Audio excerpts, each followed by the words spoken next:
the bipartisan caucus condemning the violence that we saw at our Capitol, but the hypocrisy is just downright disorienting.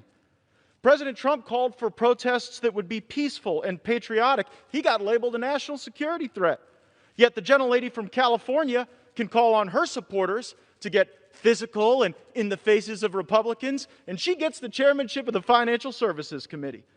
Republican members of Congress utilized a process contemplated in the Constitution to offer an objection, and we were labeled seditionists. Democrat members of Congress raised funds for groups attacking our police, burning our cities, destroying our businesses, establishing autonomous zones, and they were celebrated as justice warriors. Wednesday, they called for unity, democracy, and healing.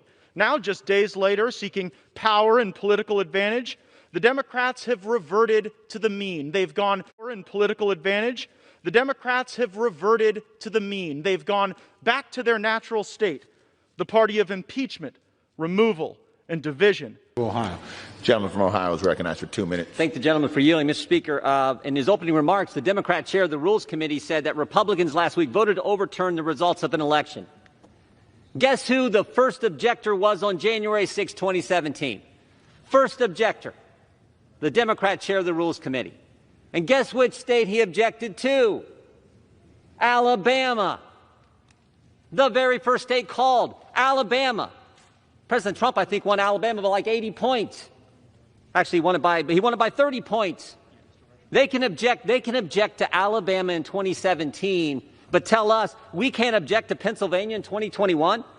Pennsylvania, where the state Supreme Court just unilaterally extended the election to Friday? Pennsylvania, where the Secretary of State unilaterally changed the rules, went around the legislature in unconstitutional fashion? Pennsylvania, where county clerks in some counties, and you can imagine which counties they were, let people fix their ballots against the law, cure their ballots, their mail-in ballots, direct violation of the law. And they tell us we tried to overturn the election. Guess who the second objector was in 2017? The individual managing the impeachment for the Democrats. Americans are tired of the double standard. They are so tired of it. Democrats object to more states in 2017 than Republicans did last week, but somehow we're wrong.